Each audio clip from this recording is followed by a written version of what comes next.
Spirit communication is an innate ability. It's something that we're all born with. You don't have to be a medium to communicate with spirits. You see, we were born into this world with all of our spiritual abilities wide open and intact, but our upbringing conditioned them out of us. It's like we dissociated from them.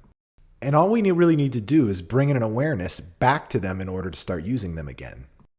And this is the process that I use with my students in order to help them bring an awareness to their abilities. Not only bring an awareness, but also take them through a process that allows them to communicate with a spirit. So the first thing that you want to do anytime that you're wanting to initiate communication with a spirit is you want to get yourself in the right energy. You want to crank your energy up. And the best energy that's most conducive for spirit communication is excitement. And the best way to get yourself excited is to really just remember the most recent exciting moment that you had and recall that. And really bring the feelings up, really feel that feeling of excitement in your body. And so that's really step one. Once you get yourself in that excited state, you want to move into the second step, which is to expand your awareness a little bit.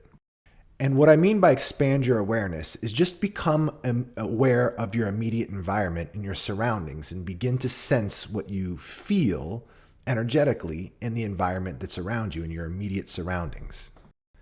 And you can do this with your eyes open or closed, whatever is most comfortable for you. And as you're scanning your immediate environment with your awareness, you can go ahead and call in and invite in whatever spirit that you want to communicate with. It can be a spirit guide, a loved one that's crossed over, a pet, angel, any spirit that you want to communicate with, you will invite them into your awareness at this point. And they'll always come immediately. The second that you invite them in or intend to invite them in, they come. You just may not be aware of them, but they are there. And so even if you can't see or hear them, what you're going to want to do is just begin to sense their presence. Really just try to sense another presence that's in your immediate environment, that's in that environment with you. And what it feels like, it's that feeling that you have when somebody's looking at you. And so you want to scan your immediate environment for that feeling. And once you find it, what you want to do is start to sense the energy of where that's coming from and sense the energy that's emanating that feeling that someone's looking at you.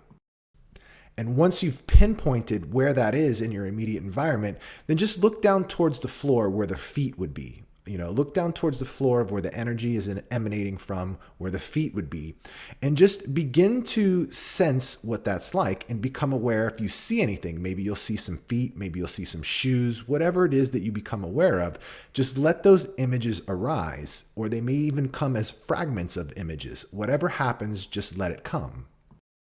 And as you start to get those images, what you'll do is scan up the rest of that energy, the body of the spirit, and start to get that picture and that image of who's there with you. And once you get the image coming in, like I said, it may be clear, it may be fuzzy, it may come in and out and just not be real clear. Just do the best as you can at bringing that image into focus of the one who's there with you. And once you get them into focus the best that you can, you want to break the ice with a question. And it's a good idea to memorize some questions before you try to do this.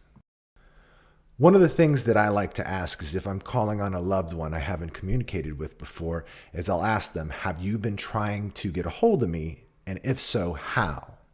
And those two questions will initiate a conversation, right? It'll break the ice and it'll allow a conversation to unfold very naturally from there. And you simply go back and forth with the spirit, talking and communicating like you would with anyone else.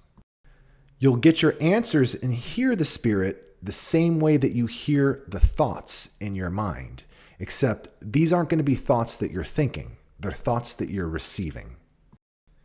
And from there, you just continue to have the exchange with the spirit. You have a normal conversation like you would with anyone else. And whenever you feel satisfied and the conversation feels complete, you thank the spirit for coming and you ask it if it has a message for you, and then you go about your way. And if you're looking for more detail on how to do this process, you can check in the description. I put a link in there for my free spirit communication guide. It's the step-by-step process that I laid out and went over in this video here but it's written in a PDF with great detail. I've got troubleshooting tips and all that other stuff. And you can download it for free by going to that link. So check it out and let me know what you think.